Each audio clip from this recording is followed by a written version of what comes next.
سلام دوستان عزیزم، امیدوارم که خوب باشین. امروز با کمک پسرم میخوایم براتون کیک توت فرنگی رو درست کنیم. مواد لازم رو زودتر آماده میکنیم و اجازه میدیم که به دمای محیط برسن.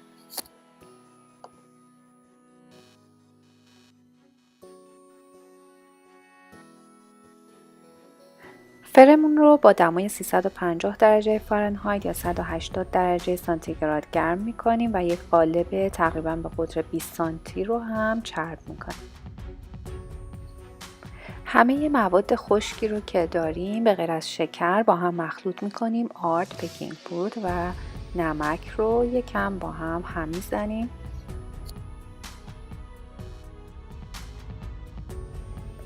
کره و شکر رو با همزن برقی میزنیم تا جایی که رنگش روشن بشه، تقریبا حدود 3 دقیقه. تخم مرغ و وانیل رو هم اضافه میکنیم و با سرعت کم همزن کامل مخلوط میکنیم.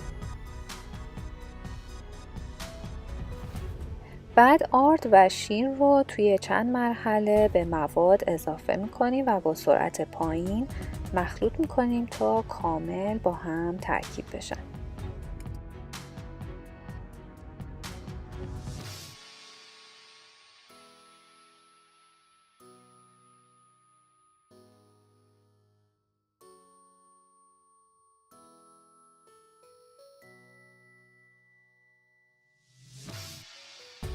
دوستان دقت داشته باشین که مایه این کیک مقدار غلیظ هستش. بعد از اینکه آماده شد منتقل میکنیم به قالبی که چرب کردیم و روش رو با کاردکی که داریم تا جایی که میشه صاف میکنیم.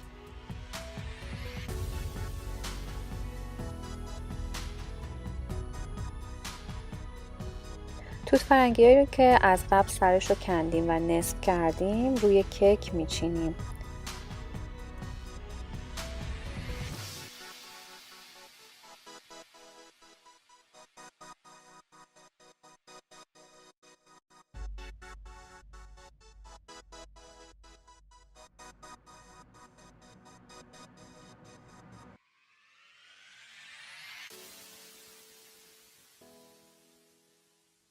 بعد 2 تا قاشق شکر باقی مونده رو روی توت فرنگی‌ها میپاشیم.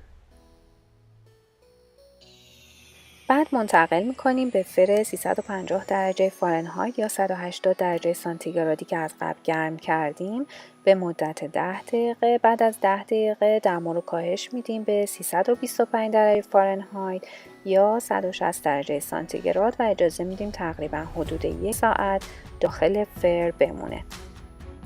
میتونیم اواخر پخت چک بکنیم با یک خلال چوبی که اگر پخته بود دیگه بیش از حد داخل فر نمونه. از فر که در آوردیم اجازه میدیم تا داخل قالب کامل خنک بشه. خب دوستان عزیز، کیک توت فرنگی ما هم آماده شد. امیدوارم که این کیک ساده و خوشمزه رو درست بکنید و لذت ببرید. لطفاً ویدیوهای ما رو لایک بکنید و چنل خوشمزه رو سابسکرایب کنید، به دوستاتون معرفی بکنید. اگه اینستا رو فالو نمی‌کنید لطفاً فالو بکنید که آپدیت ها رو دریافت بکنید. به امید دیدار تا ویدیوی بعدی.